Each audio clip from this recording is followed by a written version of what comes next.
Racing. Managing a race team. We know of the pitfalls, here's how to manage the team.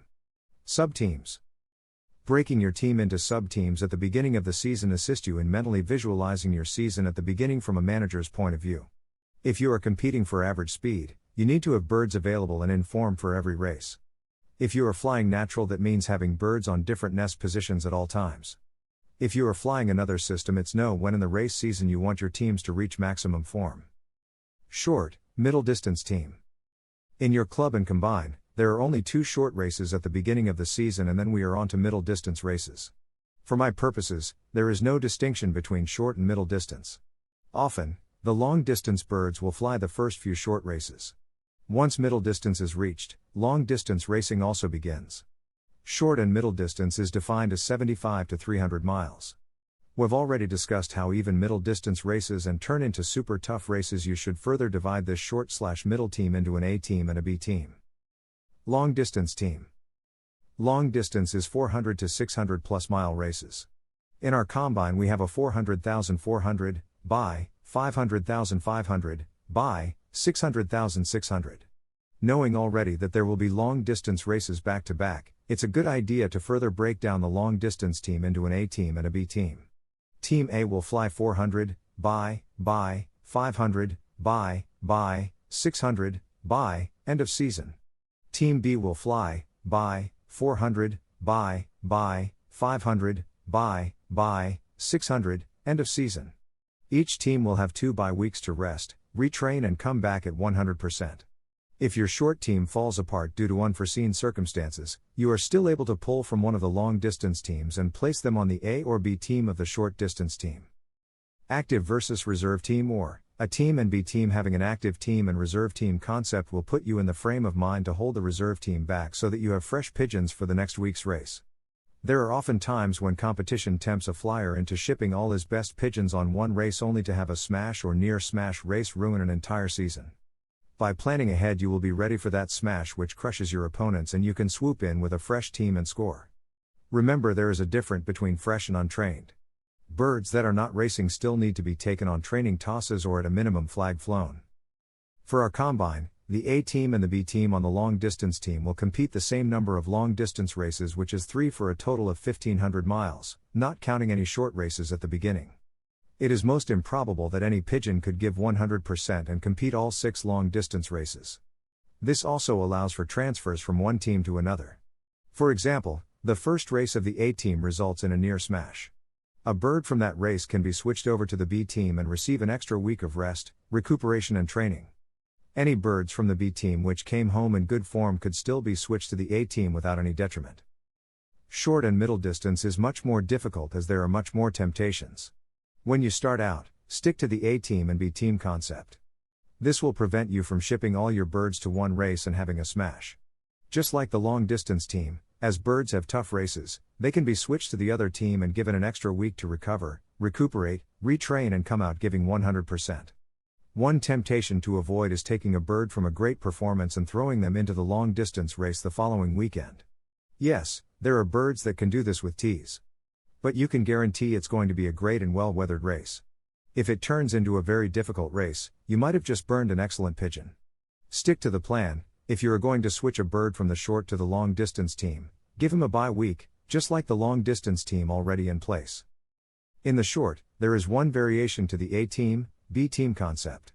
I call it the active and reserve team. A well-trained, conditioned racing pigeon can fly week after week up to 300 miles when the races are good. The A team are the birds that are flying well, placing well and are in good form. If a bird goes out of form, put it on the reserve team for next week. If a bird has a bad race and is flown down or on the wing more than 6 hours, put it on the reserve team. You will still train the reserve team, and when they switch back to the active team they will give 100%. Conclusion. Have a system, have a plan, stick to the plan. Remember, as you are clocking this week's race you are already beginning next week's race. Learn to manage your team and average speed hunting will surely be on your plate. Managing a race team. You are the general manager, the buck stops with you. Overview. How many times have you seen a flyer hit a tough race and suddenly they are out for the season? It's understandable to a degree to see someone hit 3 hard weeks in a row and end up with almost no race team left. Racing has become harder as our weather is more severe. Then there are other factors which articles have been written but no scientific data has been provided. Such as cell phone towers are disrupting our pigeons, ultraviolet light changes due to changes in the atmosphere, documented, a weakening of the Earth's magnetic field, documented fact, sonic booms from aircraft engines. We could go on and on about why we have tough races, but the hard and fast fact is, we have tough races even when we least expect them. Because they will often occur when you don't expect it, you have to know how to manage a team in order to compete for average speed. Managing a team means always having birds ready for every week. It means not putting your eggs all in one basket. Factors influencing managing a team. Systems. Systems provided us tool to manage a team. If you are flying widowhood, dual widowhood or celibate, you are reducing some of the nesting factors that can make managing a team at times difficult. If you are flying a natural system, managing the team becomes at times quite the task.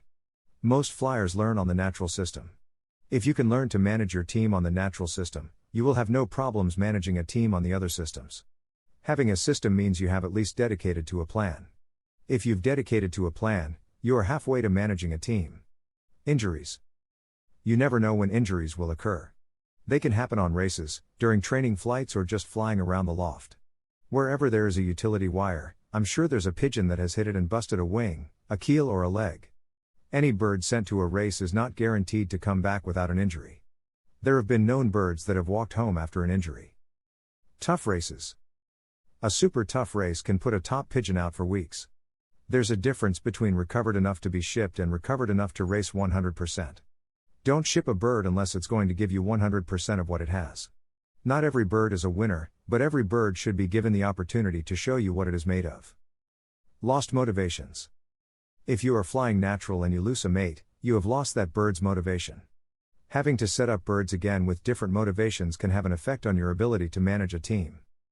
Quarantine. When birds are late, 48 to 72 hours or more, they cannot be expected to jump back on the race team. You must put them on reserve at a minimum and most likely should be placed in some sort of quarantine. Count these birds out for at least a week. Distance races. When you start flying 400, 500 and 600 plus miles, you are getting into the meat of racing pigeons. It's almost a sure bet that your race winners are not only fast, but they are not followers. An unfortunate part of long-distance racing is that even diploma winners and race winners will have a bad race. I've seen 500-mile races turn into 3 days races, and even then with very few clocked pigeons. Not only will these birds be late, but some will be so worn down it may take them weeks to recover. Average speed. Competing in average speed means having a bird for every race and clocking a bird in race time for every week. Go to Racing Part 9 Pros and Cons of Average Speed. It's the most consistent marker of your family. You cannot successfully compete for average speed until you learn to manage a race team. There's a difference between competing and remaining in average speed.